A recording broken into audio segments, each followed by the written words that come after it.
Hi, how's it going? I'm here to review all five Death Wish movies before this month ends. I don't have much time to do it. Let me start with Death Wish number one, starring Charles Bronson. This movie was made in 1974, made and released, that is. And my thing, this end's gonna be problematic. Um, my big thing with this movie is, and I'm gonna get to this more in the '80s, really. The '70s, this movie starts off with Charles Bronson and his wife, who's played by Hope Lange.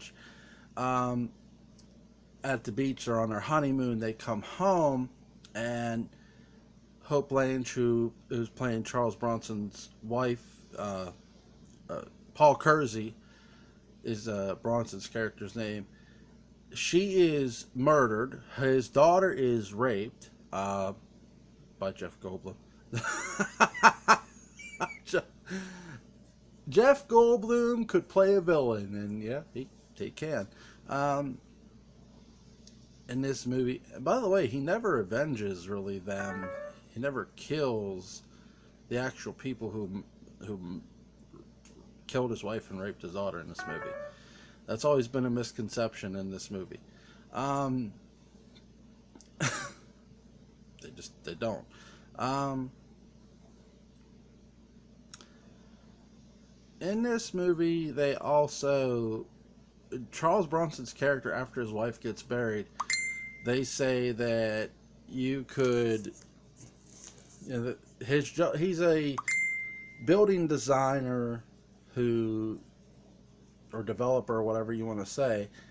Um, and what happens is they send him out to Arizona. I don't know why this thing's even going off.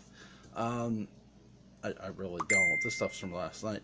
But they send him out to Arizona, where he meets a man, and he shows him.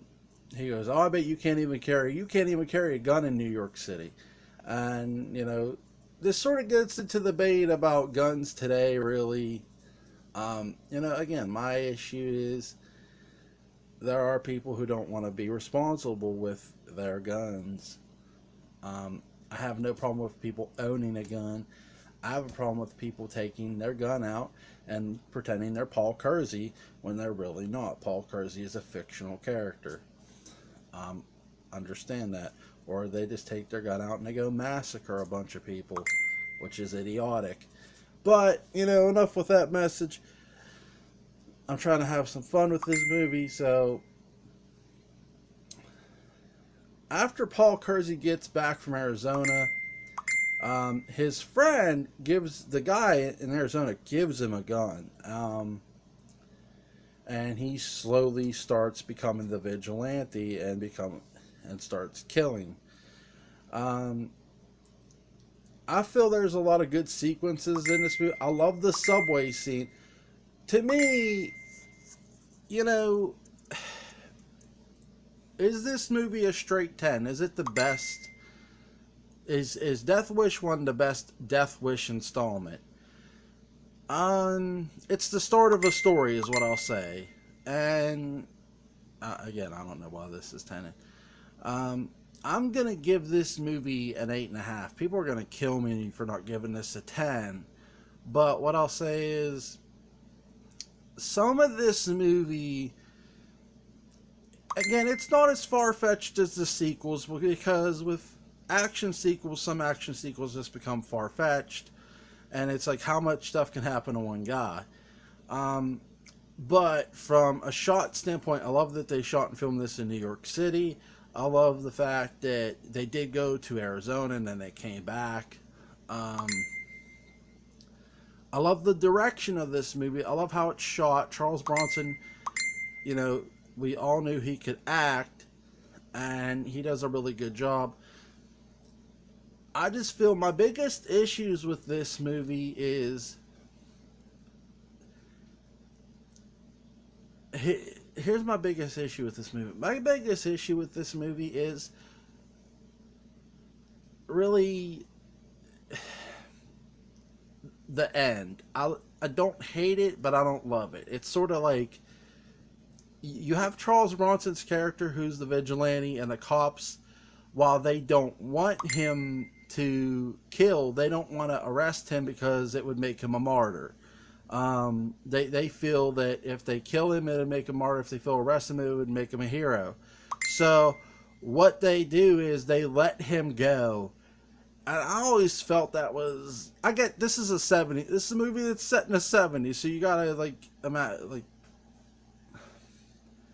I do love the action sequences in this movie. The action sequences are good.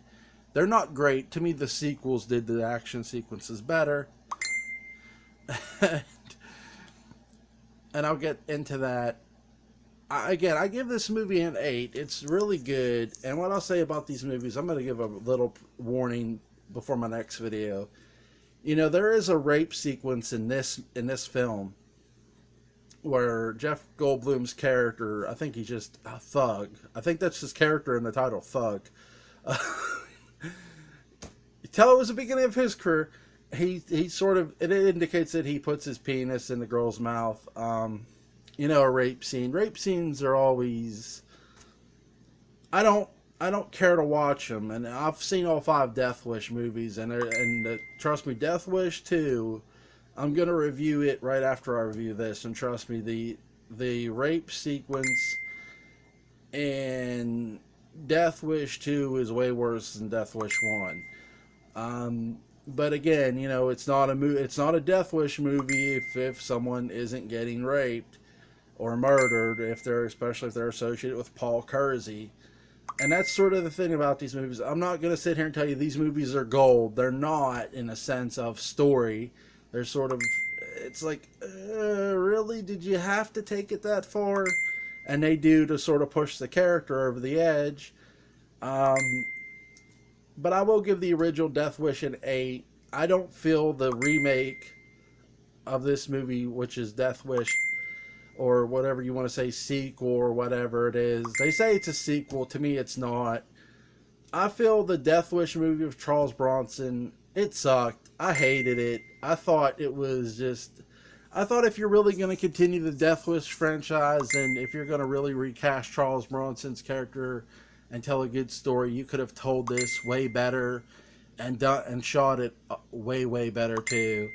I still feel the original Death Wish holds up, even though people say we're only giving it 8, because of what it is, because of what kind of movie it is. It's an action movie set in the 70s, and really horror was about to take off. Horror was peaking at that time, and they were really about to take off in the 80s. So were action movies.